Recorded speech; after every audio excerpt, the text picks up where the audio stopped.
Okay. Wouldn't that have been fun? Yeah, That you would've guys been can great. go. It's one. Good morning and welcome to the July 22nd Let's Talk. As you can see, we're kind of back to the new normal format.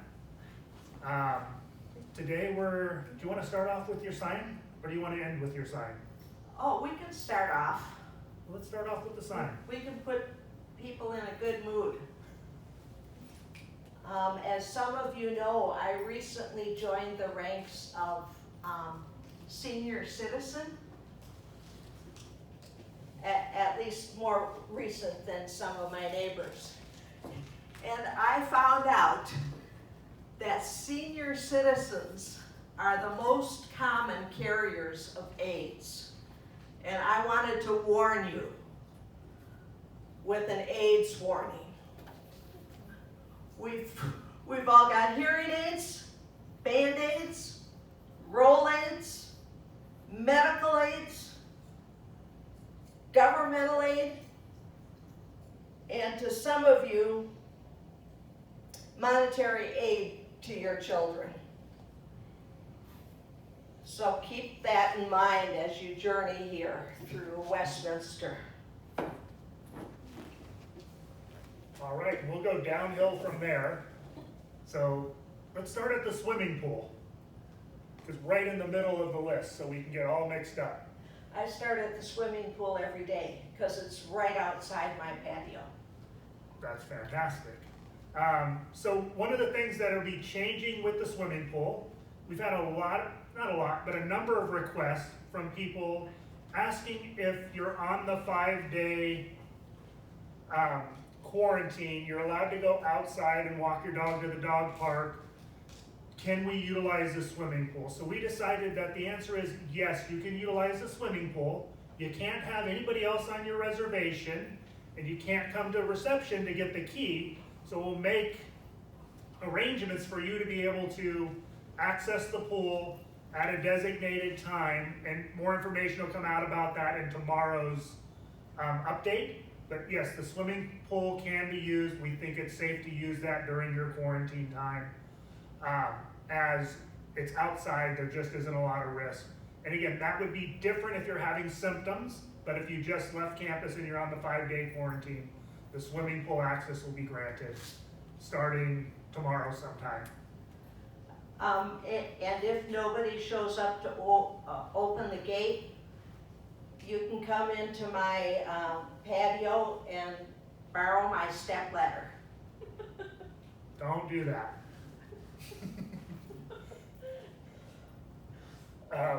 Common How do you area. think I get in there at night?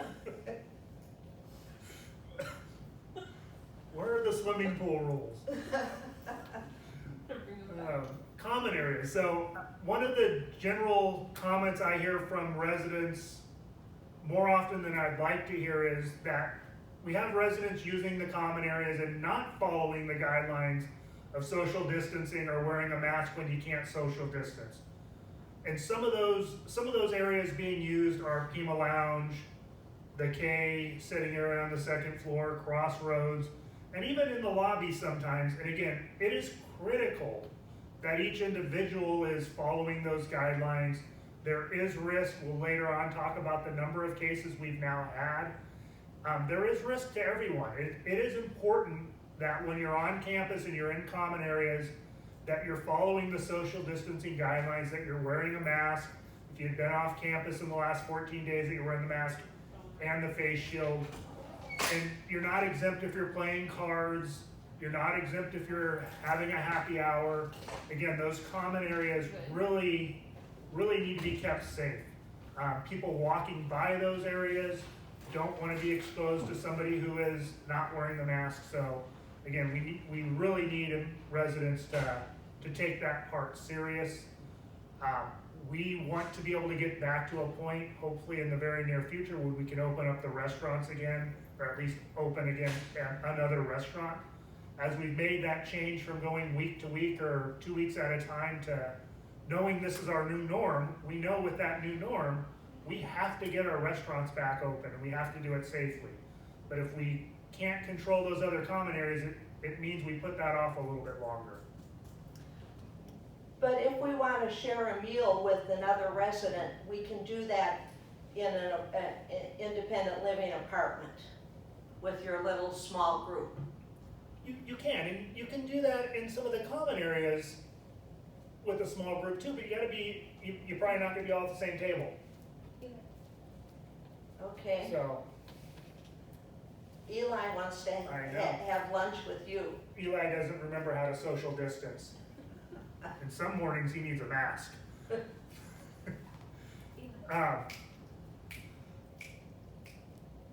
So one of the exciting things, we talked about this, I think the last 2 weeks, we now have all of the parts on order, and we hope to be able to get this started pretty soon, but that's the healthcare center and assisted living in-person, non-contact visits within the building. So no longer having to walk out to the patio of the healthcare center to say good morning to your husband or your best friend, or standing down in the courtyard yelling up to the patio for assisted living. We're gonna have it in an air-conditioned area where any resident can get to without going outside, and you can have those in-person visits. There will be plexiglass like this through it. There'll be the gloves through, so if you wanna hold hands, shake hands, or have an awkward hug through the plexiglass, you can do that. Garth Lorenz is working on that. Todd and his team kind of designed something that's gonna work really well. We're also working on converting an apartment and independent living into an in-person, non-contact visit for independent living residents. For the outside, so sons, daughters, friends can come in. They can go in through the patio door of this apartment. The resident come in through the door, and then we'll have those in-person visits with no contact. Again, there'll be the plexiglass and the gloves that go through, and that's probably about 4 to 5 weeks out, waiting for that piece of equipment. And we hope at the exact same time we open that, we'll be able to open those visits from the outside to assisted living and to the healthcare center as well, where they can have the non-contact in-person visits. And again, that's part of getting back to some sense of normalcy. One of the things we know right now is a big risk, right? We need to keep the campus safe and keep the virus off the campus. But we're also now fighting that depression, that isolation, the fact that some people have gone 3 and 4 months without seeing somebody from the outside world, without being able to spend quality time, even with their spouse if they're in different levels of care. And it's a major focus of administration. I know the council's working on ways to help with that, but that has to be a major focus, as we know COVID-19 is going to be going on probably through the end of the year, if not longer. We have to find a way to make sure we're getting back to the community we once were. We're having that socialization. Again, there may be a barrier between us, but that we're able to have people have those family visits. Again, we hope to be able to have those in-person visits on campus as well, but we're not ready for those in-person contact visits yet. But for sure, the non-contact in-person visits, we want to have it going in August in all levels of care. The other thing that we've started recommending a lot, more than I thought we would, when families call, many times the thing they say is, I want to go in mom's room, I want to go in dad's room, I want to see them. It's been 4 months, I'm concerned. So in almost every one of those cases, my recommendation has been to the family is, if mom has or dad has a doctor's appointment or a dentist appointment, and they're going to be subject to that 5-day isolation anyways, and everybody in your household is being safe, bring mom home to dinner after her doctor's appointment. Have her spend the night or the weekend. We've probably had 25 or 30 of those in the last month and a half. In most cases, that's one of the most beneficial things people can do. Again, we can't go 6 months and 8 months without having people have family visits. So it's safer right now for the whole campus if somebody has that visit in the family member's home. And again, ask the questions, are they healthy? Are they taking risks you wouldn't take? But a visit in the family home is safer than a visit on campus where we have 50 or 100 family members coming onto campus on any given day or week. So we are encouraging those. And again, if you feel, as a resident, you feel like that's what I need for my mental health, we can help you arrange that. We can have the conversations with the family. Some people have just gone home to dinner. Some have gone home for a week. But I think everybody who's had one of those visits has found it to be,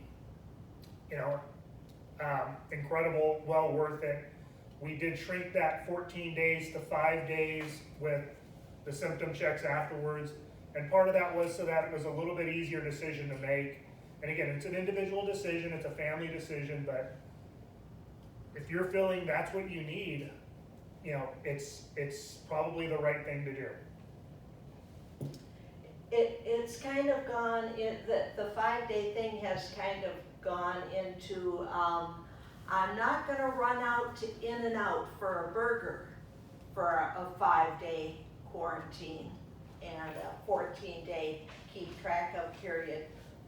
But I would go visit family. Yeah. And then while you're with your family, you can do the In-N-Out run. Yeah. And again, we chose the 5 days because that's typically, if somebody's gonna have symptoms, they're gonna have it within the first 5 days. There's a few cases that go longer, and that's why we still have the 14-day window. But in most cases, anybody who's a senior citizen is probably gonna have symptoms after exposure within 5 days. So it's going to keep the rest of the campus safe by having that isolation. It is a risk, but again, in most cases, it's probably worth the risk. And we're grateful. One of our concerns when we did drop that to 5 days was that we're gonna see 200 people leave campus. Our numbers haven't really gone up. There's been a few people who didn't leave during the 14-day restriction that now have made a few trips, and they were needed dental and doctor visits. There were a few family visits, but our numbers haven't drastically gone up. And the good news is, again, we continue to be blessed with no active resident cases on campus. And again, that goes towards a lot of things, right? Residents being safe and not going out to dinner or the bar or the casino, or having big family trips and then coming back and eating dinner without their mask on with their neighbors. It's people taking this virus serious, being cautious, the staff being cautious, the campus being cautious. And we need to continue that, but we also need to remember, we still have to live during this time. We still have to have some enjoyment. We still have to see our family. We just have to do it in a smart manner. We have to do it at the right time when nobody's got any symptoms, nobody's had any trips. We probably don't want to go home for a family visit if 14 nieces and nephews just flew in from around the world. So again, make wise choices. Don't everybody go out at once, but if you need that family visit for your mental health, absolutely do it. I know, I sat up here many a times and said I haven't seen my kids or grandkids yet. Last weekend, or the weekend before, I finally got to see my grandkids. My daughter and son-in-law tested negative. They hadn't been going anywhere, and again, it was one of those things. For me, it was incredible. I would have taken a 14-day stay at home at any given time, but Megan and Todd and Leslie wouldn't let me do that to visit them. I wasn't allowed the 14-day isolation in order to have that visit, but we did it in a way we felt was safe. And again, I encourage others to do that if that's what they're needing. Again, it's really hard. The sacrifice residents and staff are making right now, not easy, and it's not going away anytime soon. So we gotta take those positives and wins when we can. We just gotta do it smartly, if that's a word. I wanted to ask about that. The 5-day quarantine, residents stay in their apartment, and somebody comes and does the temperature checks. On days 6 through 14, they go out and they have the face shield. Do they still get temperature checked? They do. So for the 14 days, they still get the symptom check. Yep.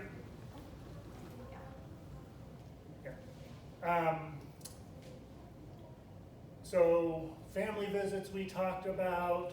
How about connectivity ambassadors? That's kind of right along the same line, making sure everybody is getting that socialization they need? Yes, some of the members of the Residence Council are working on putting together what they call a connectivity team. Maybe breaking down the neighborhoods a little bit into smaller groups and making sure that all residents, whether they're out socializing in common areas or not, or if they're just cautiously staying in their apartment, that they still have somebody helping them in anything that they need. Yes, they can always call Megan because she knows everything. That's Megan at 2477. But hopefully, you might see some other residents helping check up on you from time to time. Yeah. And what a great program, and thank you and thank your volunteers for making that happen. That's on top of the other programs we have. And again,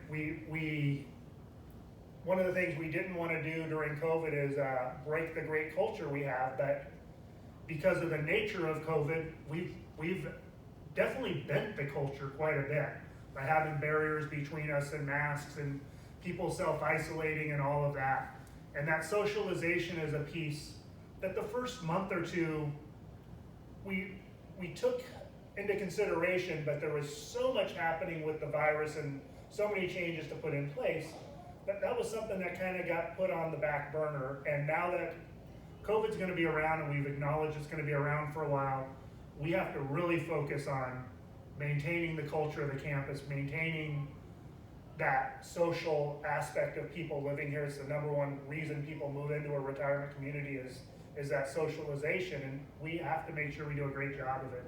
And I couldn't be more grateful that the council has taken the initiative of playing a key part in that. So it's fantastic that residents are doing that for residents. I think it's going to be just fantastic.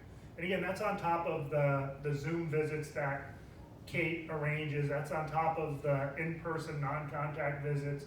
It's that daily contact of having somebody contact you, not to find out if you ate today, not to find out if anything, but just to have a conversation with you, so that everybody is getting that every week. So thank you. Gossip kind of conversation, or? Absolutely. Oh, good. I could be the coordinator of that kind of campaign. You could do an on-camera gossip show. Oh, we could do that. Okay, I'll have to think about it. Okay. So another big topic that continues to come up is housekeeping. So we've changed housekeeping around a number of times through COVID, and my hopes are that we're not going to change it around again until the end of the year. So something's going to come in your mail tomorrow that many of you aren't going to like, but we are going to change our housekeeping standard so that we don't have to change it every other week. And our housekeeping standard is going to be, at least through the end of the year, that every apartment will be cleaned every other week unless you opt out of housekeeping, which a number of people have. So your apartment will be cleaned every other week as it was in the past, but the timing on that's going to be 35 minutes. The cleaning is meant to be the basic stuff that needs to be done. So it's your bathrooms, it's a quick mop, it's wiping down your countertops, it's taking out your trash and making your bed. If you need more than that and you want to do it yourself, I know Mr. Bauman is really excited about this part and being able to live at Westminster Village in a luxury retirement community and do an hour's worth of housekeeping every week. So if you're excited about doing that, we can supply some of the supplies. And you're going to want to call Megan at 2477. So if you're in need of a vacuum or some kind of a supply, we can provide that. If you have a medical need for something more, there are going to be occasions where we will do a little bit higher cleaning if it's medically necessary. But in most cases, we're looking at 35 minutes every other week, getting the basic cleaning done and getting out. And the main reason for this change is it's one of the areas where we have the greatest risk. It's one of the only areas now where we have a staff member in direct contact with a resident for a non-medical issue for an extended amount of time. And again, our recommendation is when the housekeeper's in your apartment, that you're in a different room, that you wear your mask, that you make sure they're wearing their mask and their shield. That extended amount of time puts people at risk. So again, with the dining rooms closed, with a lot of the other barriers we've put in place, we've got barriers there. In the apartments, we don't have that control, and it's a risk that's just not worth the reward at this point in time. So again, the goal is to do this through the end of the year and not have changes on a regular basis. I know it's not going to be popular, but we think it's necessary, and that's kind of the move. So the how that's going to take place will come in writing sometime tomorrow in your mailbox. Any questions on that? No, but when I heard you say again that Megan's number is 2477, I know how we can remember that number. She's available 24/7, right? Yeah. And she's got the vacuum cleaner, so if you need something, give her a call. We should give out that number more often. I think we just did. All right. Okay, are you going to tell us the status of some of the residents and or employees who have gotten COVID? The residents are concerned about, they're part of our family. We want to know what's going on, even though we don't know specifically who it is. So the exact statistics will be out tomorrow, Thursday, and then they're out on Tuesdays, but I'll give you a little bit of detail and story behind the statistics. Now, don't hold me exactly to the numbers today, because I may have already forgotten exactly what they were from walking over here an hour ago. But we had 2 people, an employee and a resident, fairly early on, who weren't on campus for a pretty good amount of time. I want to say it was a month and 2 months because of a leave or a stay somewhere else, who were COVID positive. The resident is not back to the campus yet. The resident had a negative test. The resident needs a second negative test, and then we'll be moving back into Westminster Village. With the second negative test, the resident hasn't had any symptoms in weeks, so we feel really good that that person is fully recovered and will be back part of Westminster Village in the very near future. The employee who was on leave at that time has had 2 negative tests and has been back to work for about 2 weeks.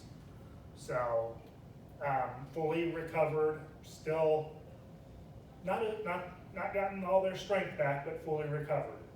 And then we have had 3 private caregivers test positive. None of those 3 are back at this point.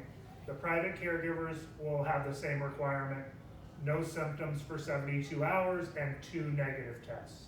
So none of those private caregivers are back at this point. 1 was in the healthcare center and 2 were in independent living, if I have my numbers right. And then employees with positive tests, and this is where I might be wrong, I think it's 6 total. And again, we send out that update when we have that positive test with a little bit more detail. And I don't know how we've been as lucky as we've been, and I hate to say we've been lucky when we have 6 employees who have tested positive, but in every one of those cases, we don't think there was any spread on campus. We think we were as lucky as could be. 1 was on vacation, didn't have any symptoms until returning from vacation and hadn't returned to work yet. Some others were, by the time they tested positive, have been gone almost 10 days off campus. So we do have 2 employees today who are still in the hospital for COVID. The others are all home, and we do have an employee who is completely recovered but not back to work yet. Right, and to add just a little bit more to that, there were 2 residents who may have been exposed while they were at Honor Health on Shea. Yeah, so we've been testing those residents every day since they've been back. No positive results, no symptoms. And if they're not out of their window today or yesterday, they'll be out of their window in the next day or so. So again, we kind of dodged that bullet. But it's one of those things where when we're doing the contact tracing, trying to figure out where was this person exposed, and sometimes you just can't figure it out. But the fact that we haven't had any community spread is incredible. And again, I think that goes to people using the personal protective equipment. It's the mask, it's the shield, it's the hand washing, it's every employee when they come in, we symptom check them, we temperature check them. If they have any symptom, we don't let them in. If in the middle of the day, they end up having a symptom, and again, if you ask the managers, this is really harsh and hard for them to manage the department, but if you come in and say, hey, I have a headache, you're probably going home for 3 days. You have to be symptom-free for 3 days and have a negative test to come back to work. So, and I don't know if you are bored at night and you read the CDC list of symptoms. Pretty much anything that could be wrong with you is now a COVID symptom. So again, a headache or a cough or a sore throat or elevated temperature, any of those things, it's a minimum of 3 days symptom-free before you can come back to work and a negative test. Now, the really good news about the testing is there was a point in time where we had employees off for full 14 plus days after being symptom-free, waiting for the negative test results. Now that we have the Abbott testing and we can do the instant testing, we're getting those results within 15 minutes. So once you're symptom-free for 3 days, on day 4 you can come back to work. Now, we don't use the Abbott in every case. If somebody were to have loss of smell or taste, because that's such a very specific symptom, we use an outside lab for that still. We may do the Abbott testing, but we're also doing a second set of testing. If you had an exposure to a positive person, we would do the double testing, just to be sure on those cases. But you had a headache, and you typically have headaches, which some of us do, and just if you have a headache, call 2477 for Megan. She'll bring the aspirin right over. Yeah. She'll contribute to the headache, mostly what she'll do. But again, those symptoms, again, we're taking that great precaution. And again, I think those are things that are keeping us safe on this campus. The fact that some of those employees who did test positive either had very little symptom the day before, and it happened on a Monday, so they were off Saturday, Sunday. Those things have saved us. So we're going to continue to work hard. And again, we need every employee and every resident to continue to work hard of wearing the shield, wearing the mask, only going to those off-site things that you need to do for your mental, physical health. Taking risks when we need to, and using the barriers to keep us safe at those other times. One other thing on housekeeping. I was talking with some of my neighbors, and they were saying, why don't they just hire more housekeepers? Well, we finally came to the conclusion that we don't want somebody who started working at Westminster 2 weeks ago to come in our apartment and we turn the keys over to them and we go down and sit in the lobby. We like seeing the same housekeepers all the time. Even if it's a shorter period of time, we feel much safer when we know that they're part of our long-term family here at Westminster. Yeah. And the housekeeping, the reason for shortening the times isn't about the number of housekeepers. It's about that. It's about mitigating that sometimes. risk. And yeah, for the change, in most days, it's about that risk. We've been lucky, and at this point in time, we haven't had to, on a regular basis, cut any services because of staffing shortages. Now, again, we're worried that's gonna be a risk. The staff is working really hard. At any given time, there have been days where we have 30 people not allowed back on campus because of an exposure to somebody who was positive, a possible exposure to somebody who was positive, an exposure to somebody with symptoms, an indirect exposure to somebody with symptoms. They were at the hospital, they were at the airport, they have symptoms themselves. So that number has the potential to get pretty high. So our employees are working short-staffed and they're working hard, but we haven't cut any services because of that at this point. I would say there are probably some days where the service isn't up to our standard because of that, but we haven't closed anything because of the staffing shortage. And again, we hope we don't have to. When we've closed things, it really has been to reduce the risk and reduce the footprint of the number of people on this campus and the number of people with direct contact to the residents. And we appreciate that. All right. Anything else we should talk about?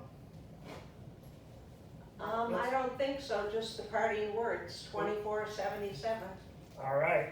Thank you very much. Have a great day. Bye.